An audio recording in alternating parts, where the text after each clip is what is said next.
চামড়াটা যখন কাটা হয় তখন আবার এই যে স্তনগুলা করা লাগে, ব্লেড দিয়া স্তনগুলা সুন্দর করে যেরকম ওই যে কোরবানির গরু করা লাগে এরকম চামড়াটা ছাড়াইয়া তখন তাদের এটা আবার উঠাইতে হয়। কিন্তু এই যে রিপগুলা যেটি ছাটনি কই আমরা, হ্যাঁ এই যে এই পাথরগুলা তখন এন থেকে দেখা গেছে এই পর্যন্ত কাটা লাগে, এটা আর উঠাইয়া তারপরে এটার ভিতরে হচ্ছে আর সব আমাদের এই আলামিন ভাই, আপনার মহিলাদের লাশ যে আপনারা যখন কাটেন সেক্ষেত্রে তো আপনি অনেক সময় মানে অনেক কষ্ট মানে পান বা বিব্রত হন যে মহিলার যে পুরো বডিটা আপনাকে দেখা লাগছে। প্রচুর প্রচুর, কারণ আমাদেরও তো মা বোন আছে। হ্যাঁ হ্যাঁ, তখন এই ক্ষেত্রে আপনাদের মানে অবস্থাটা কেমন হয়? যেমন আপনার তো দেখা গেছে মা বোন তারা যদি এরকমই হয় তা তো ফেসটা মানে অবশ্যই তখন তো তাদেরকে যখন তাদের বুকের উপর ছুরি চালাতে গেলে তো তখন নিজের মা বোনের ছবি সামনে বাইসা আসে। এরকম কি কখনো কষ্ট লাগছে যে? হ্যাঁ, এগুলো প্রচুর প্রচুর, এগুলো কষ্ট লাগছে দেখে তো আর কি যে ওই অন্তত ওই কাজটা বাদ দিয়ে দিছি।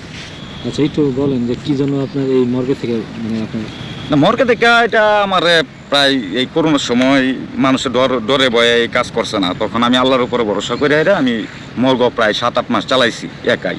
তো বিষয় হচ্ছে একা চালাইছি, তারপরে আবার না পাইরা কারণ লোকজন আইসে না, এখন এই কাজ তো আর থামিয়া থাকতে পারে না, এটা চলমান কাজ, তারপরে হচ্ছে গুরুত্বপূর্ণ কাজ, তাহলে দুনিয়ার যত কিছু হোক এই কাজ করতেই হইব, আমি না করে অন্য কেউ করবো।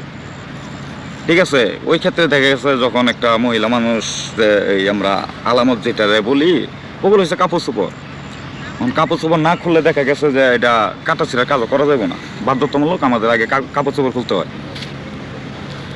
কাপড় চোপড় খুলিয়া এই উলঙ্গ অবস্থায় তারপরে তারে ওই পোস্টমর্টম করা লাগে, কাটা ছিঁড়ার কাজ করা লাগে, তখন খুব খারাপ লাগে যে তখন ভাই শরীরে কি মনে করেন আপনার ওই এইভাবে ধরেন মানে নর্মালি মানে আপনার যেভাবে একটা মানুষকে ধরা লাগে সেভাবেই ধরেন নাকি? নর্মালি, কিন্তু বিষয়টা হচ্ছে নর্মালি ধরলে তো আর ওটা মৃত মানুষ, নর্মালি ধরলে কি আর অন্যভাবে ধরলে কি, বিষয়টা হচ্ছে এরকম যে যখন কিনা এই উলঙ্গ অবস্থায় তার মুখের দিকে চোখ যা বা তার ওই বুকের উপর দিয়ে ছুরি চালাইতে হয় তখন খুব কষ্ট লাগে যে আজকে এই জায়গায় যদি আমার বোন থাকতো আমি কি করতাম, যখন এই জায়গায় আমার মা থাকতো তখন আমি কি করতাম, কারণ এটা এরকম একটা কাজ একদিনের বাচ্চারও ছাড় দেওয়া হয় না, একদিনের বাচ্চা হইলেও তারা কাটাছিড়া করা লাগে, এই হচ্ছে আর কি বিষয়, সব দিক দিয়ে বিবেচনা করে আমি আর কি এই কাজটা থেকে এটা কি ভাই ওই যে মানে যখন মানে বুকের মাঝ বরাবর কাটেন মহিলাদের, হ্যাঁ দুইটা পার্ট কি দুই পাশে সরাই ফেলান না? দুইটা পার্ট চামড়াটা যখন কাটা হয় তখন আবার এই যে স্তনগুলা করা লাগে, ব্লেড দিয়া স্তনগুলা সুন্দর করে যেরকম ওই যে কোরবানির গরু করা লাগে এরকম চামড়াটা ছাড়াইয়া তখন তাদের এটা আবার উঠাইতে হয়। কিন্তু এই যে রিপগুলা যেটি ছাটনি কই আমরা, হ্যাঁ এই যে এই পাথরগুলা তখন এন থেকে দেখা গেছে এই পর্যন্ত কাটা লাগে, এটা আর উঠাইয়া তারপরে এটার ভিতরে হচ্ছে আর সব আমাদের এই বডিটা যে আছে এটা হচ্ছে একটা ঘাট, যে ওটিতে ঘাট দিয়ে রাখে। এটা শুধু মানে মহিলাদের ক্ষেত্রে? সবার ক্ষেত্রে, পুরুষদের ক্ষেত্রে? হ্যাঁ আচ্ছা, এটা সবার ক্ষেত্রে। তো এটা যখন মানে আপনারা মানে ওই করেন ভিতরে, তো মানে মৃত মানুষের কি ভিতরে কি মানে স্বচ্ছ কি রক্ত থাকে নাকি রক্ত জমাট বাঁধা থাকে বা কিরকম থাকে? না, রক্ত তো অবশ্যই, মানুষ যখন রক্ত প্রত্যেকটা প্রাণীরই আছে, হ্যাঁ রক্ত বের হয়। রক্তগুলো কি মানে জমাট বাঁধা কালো থাকে? হ্যাঁ, কিছুটা কালো হয়ে যায়। কালো হয়ে যায় না?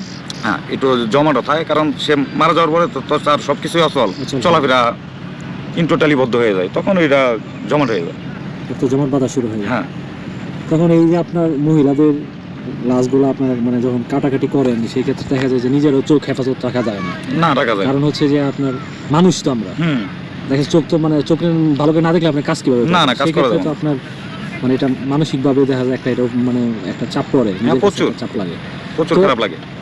অনেকেই তো ভাই দেখা গেছে যে আপনার নেশা টেশা করে লাশ টাশ কাটে, আসলে এরকম কি এটা কি কতটুকু মানে ঠিক কিনা? নেশা আসলে নেশা এটা যার ব্যক্তিগত পেশা, এই কাজ করলে যে নেশা করতে হবে এরকম কোনো কথা না। আল্লাহ তোমার কাছে মাপ চাই, এই ধরনের কোনো কাজ যেন আল্লাহ জীবনে না করায়। আত্মহত্যার মতো মহাপাপ এই পৃথিবীতে নাই, আল্লাহ যেন এমন দিন কারো না করে।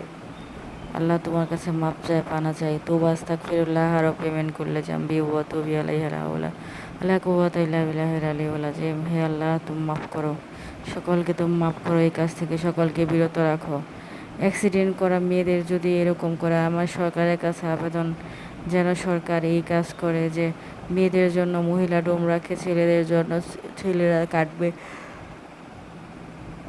যেহেতু সরকারের আইনের কিছু নিয়ম কানুন আছে, আমাদের মানতেই হবে। সেই ক্ষেত্রে আমি সরকারকে অনুরোধ জানাচ্ছি যে মহিলা ডোম যেন থাকে দুনিয়াতে, পৃথিবীতে, বাংলাদেশে, সব জায়গায় যেন মহিলা ডোম থাকে। মহিলাদের একমাত্র মহিলারাই কাটবে। আল্লাহ, তুমি এমন দিন কারো না করো। আল্লাহ, তোমার কাছে মাপ চাই, পানা চাই। আহা, আত্মহত্যার মতো এত সুন্দর একটা জীবন দিছে আল্লাহ আমাদেরকে, কেন এই জীবনটা নষ্ট করব? এই জীবনের অধিকার একমাত্র আল্লাহরই আছে। এই জীবনটা আল্লাহ দিছেন, আল্লাহই নেবেন, আমরা পারবো না। আমাদের পক্ষে এই জীবন দেওয়া সম্ভব না।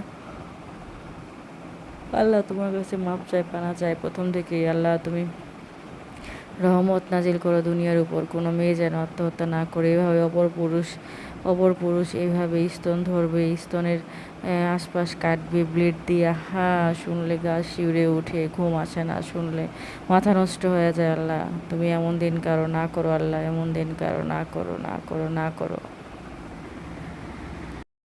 আল্লাহ, তোমার কাছে মাপ চাই। এই ধরনের কোনো কাজ যেন আল্লাহ জীবনে না করায়। আত্মহত্যার মতো মহাপাপ এই পৃথিবীতে নাই। আল্লাহ যেন এমন দিন কারো না করে। আল্লাহ, তোমার কাছে মাপ চাই, পানা চাই। তওবা আস্তাগফিরুল্লাহ আরও পেমেন্ট করলে জাম্বি ওয়া তুবি আলাইহি লা হাওলা ওয়ালা কুওয়াতা ইল্লা বিল্লাহিল আলিয়্যিল আযীম। হে আল্লাহ, তুমি মাফ করো, সকলকে তুমি মাফ করো, এই কাজ থেকে সকলকে বিরত রাখো। অ্যাক্সিডেন্ট করা মেয়েদের যদি এরকম করে, আমার সরকারের কাছে আবেদন যেন সরকার এই কাজ করে যে মেয়েদের জন্য মহিলা ডোম রাখে, ছেলেদের জন্য ছেলেরা কাটবে। যেহেতু সরকারের আইনের কিছু নিয়ম কানুন আছে, আমাদের মানতেই হবে। সেই ক্ষেত্রে আমি সরকারকে অনুরোধ জানাচ্ছি যে মহিলা ডোম যেন থাকে দুনিয়াতে, পৃথিবীতে, বাংলাদেশে, সব জায়গায় যেন মহিলা ডোম থাকে। মহিলাদের একমাত্র মহিলারাই কাটবে। আল্লাহ, তুমি এমন দিন কারো না করো। আল্লাহ, তোমার কাছে মাপ চাই, পানা চাই। আহা, আত্মহত্যার মতো এত সুন্দর একটা জীবন দিছে আল্লাহ আমাদেরকে, কেন এই জীবনটা নষ্ট করব? এই জীবনের অধিকার একমাত্র আল্লাহরই আছে। এই জীবনটা আল্লাহ দিছেন, আল্লাহই নেবেন, আমরা পারবো না। আমাদের পক্ষে এই জীবন দেওয়া সম্ভব না। আল্লাহ, তোমার কাছে মাপ চাই, পানা চাই প্রথম থেকেই। আল্লাহ, তুমি রহমত নাজিল করো দুনিয়ার উপর। কোনো মেয়ে যেন আত্মহত্যা না করে এভাবে অপর পুরুষ এইভাবে স্তন ধরবে, স্তনের আশপাশ কাটবে ব্লেড দিয়ে। হা, শুনলে গা শিউরে উঠে, ঘুম আসে না, শুনলে মাথা নষ্ট হয়ে যায়। আল্লাহ, তুমি এমন দিন কারো না করো। আল্লাহ, এমন দিন কারো না করো, না করো, না করো। আল্লাহ, তোমার কাছে মাপ চাই। এই ধরনের কোনো কাজ যেন আল্লাহ জীবনে না করায়। আত্মহত্যার মতো মহাপাপ এই পৃথিবীতে নাই। আল্লাহ যেন এমন দিন কারো না করে। আল্লাহ, তোমার কাছে মাপ চাই, পানা চাই। তওবা আস্তাগফিরুল্লাহ আরও পেমেন্ট করলে জাম্বি ওয়া তুবি আলাইহি লা হাওলা ওয়ালা কুওয়াতা ইল্লা বিল্লাহিল আলিয়্যিল আযীম। হে আল্লাহ, তুমি মাফ করো, সকলকে তুমি মাফ করো, এই কাজ থেকে সকলকে বিরত রাখো। অ্যাক্সিডেন্ট করা মেয়েদের যদি এরকম করে, আমার সরকারের কাছে আবেদন যেন সরকার এই কাজ করে যে মেয়েদের জন্য মহিলা ডোম রাখে, ছেলেদের জন্য ছেলেরা কাটবে।